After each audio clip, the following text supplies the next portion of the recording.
Well, one family manners and respect. Manners and respect, people. You know what? From the other day, we start talking about crime fighting and how we need to pay the police officers. We cannot talk about crime fighting and we not pay the police officers from '08.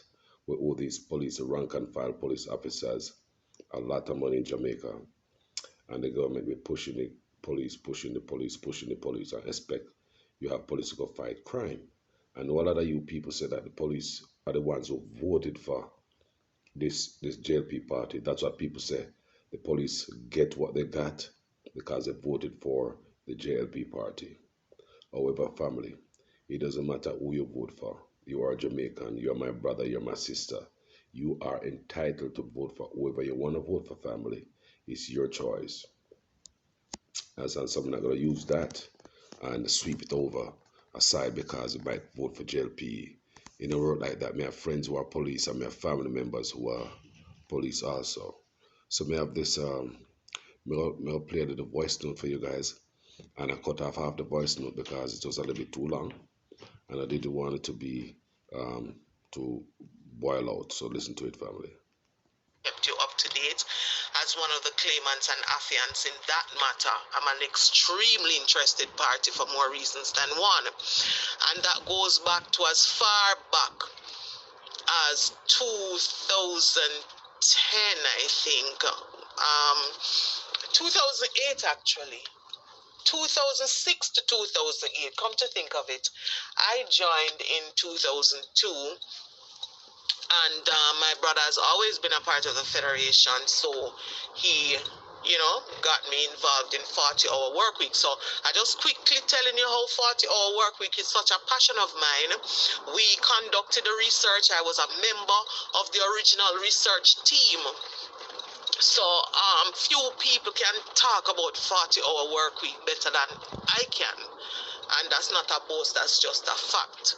So because I am seized of the issues from way back when and of the fight to the point where we got a 40-hour work week agreement signed in 2008 for the first time in our 100 and odd year history of the JCF, and a recognition that where it is that police work in excess of 40 hours, we ought to be paid overtime, that was a major victory. But you know what has happened since. So the matter is back in court on the 25th of November at 10 a.m. downtown Kingston. The courtroom will not be able to hold all of you, but we need you to be there to show your support. It cannot be the three of us alone who have filed the claim and the other members of the executives standing with our lawyers for the government to think that we're by ourselves. First and foremost, I want to decree and declare that God is with us and God is helping us. And if God be with us, we are indeed the majority. But as many of you are able, I'm asking you to come out and support. Those of you who are able to get inside the courtroom will be able to hear the submissions and will understand the case even a little better.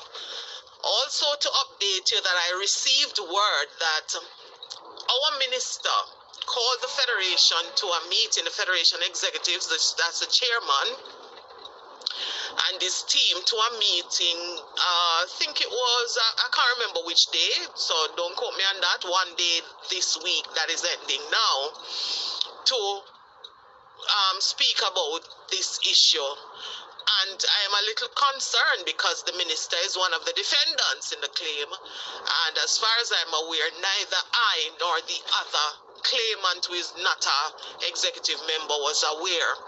So we are very interested to know that if any parties are being called to the table, that the affiants, the original claimants in the matter, along with our legal representative, our attorney, must be present for any discussion. It seems to be quite late in the day now. I seriously wonder if there will be anything put on the table ahead of Thursday. What I want you to know is that we are not in any rush to take any rush agreement for police to go buy Cyril and Kate Christmas.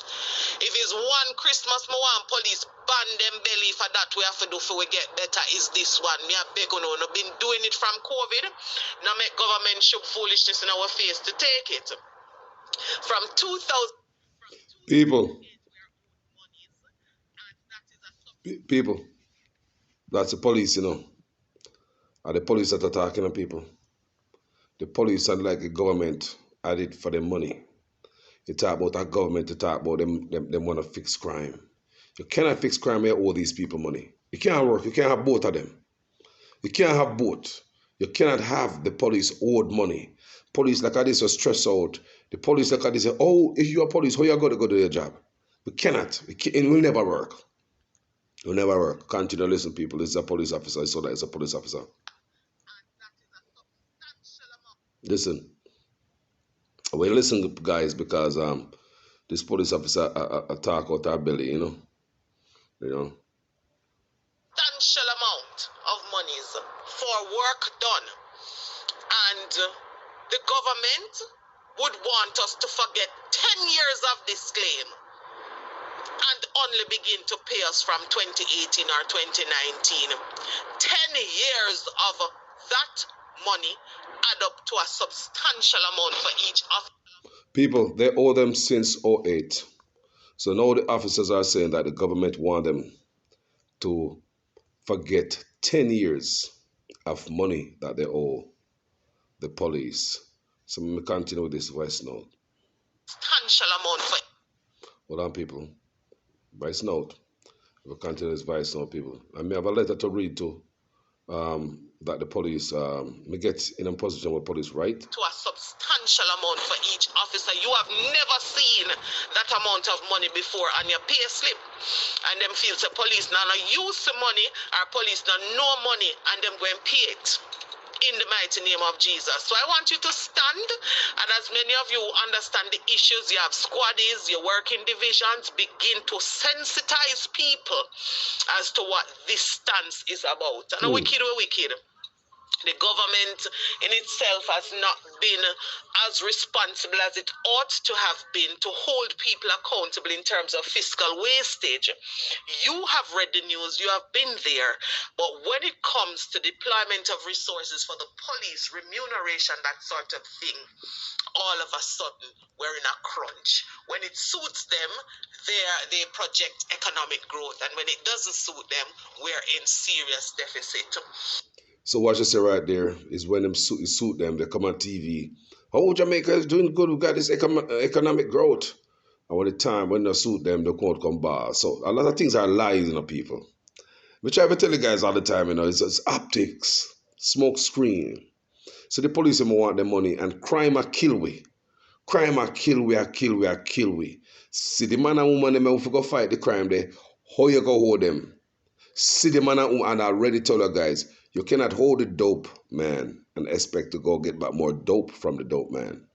You cannot hold the shopkeeper and expect to go get back another credit. Same thing with the police. Finish listening. The other issue is the 4% that has been offered to police of this round of negotiation. I want you to understand that we're in absolutely no rush. We've been living on the pittance. Make we go and live on it till we get better. For those of you who logged on, you heard our SSP James Forbes said, we must not rush. We have time. We have time. So you don't push your federation to go and take foolishness, because what it translates into is $100 essentially for the mid-rank constable, the mid-range constable rather, in increase in pay per monthly. $100.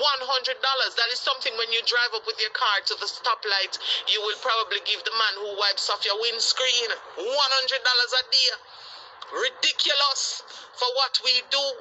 For the sacrifice we give, blood, sweat, and tears, and the ultimate sacrifice of our life just by doing our daily jobs. So those are the two significant issues, and I want CIB Ops to unite around these issues, unite around the thrust of the Federation at this time, so we can get better for ourselves and our police. So to the persons who were neither in attendance via Zoom or physically, I want you to consider uniting and showing an interest for your own cause. 100 people alone cannot be interested in 10,000 people welfare, and then you sit down.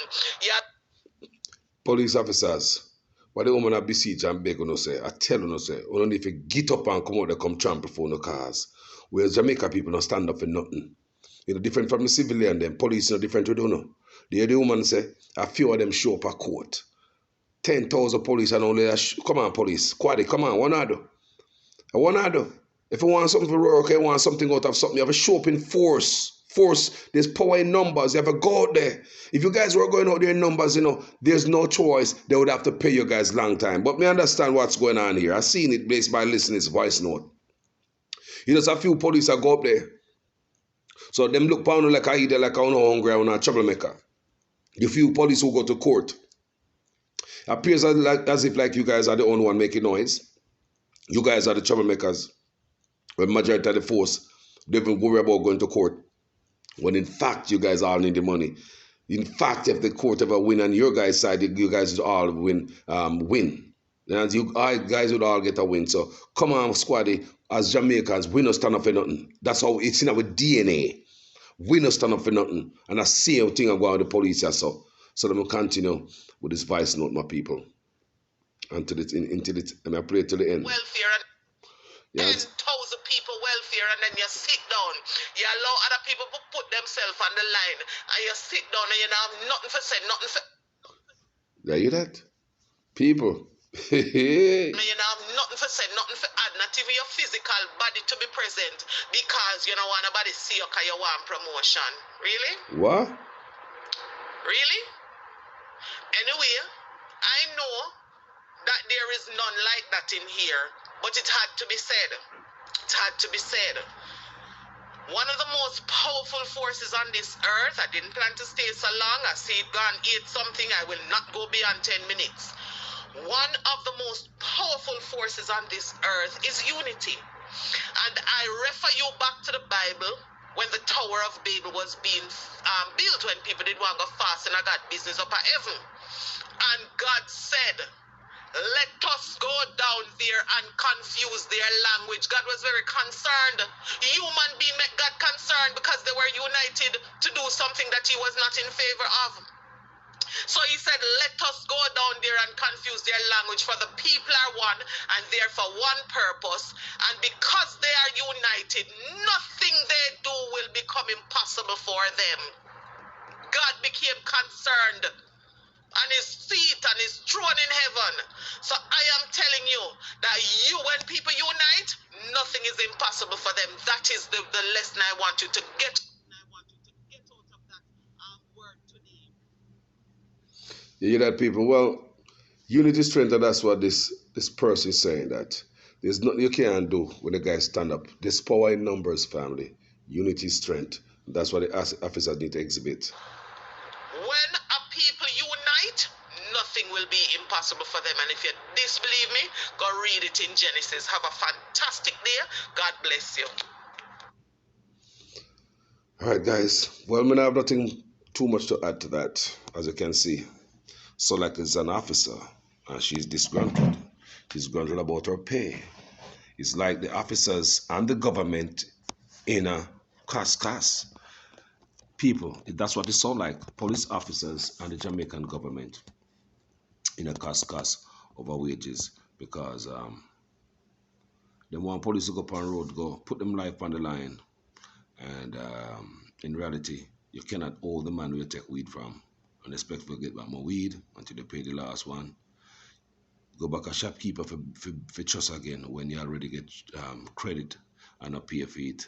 It's a bad thing. Same thing with human being in the form of police right here.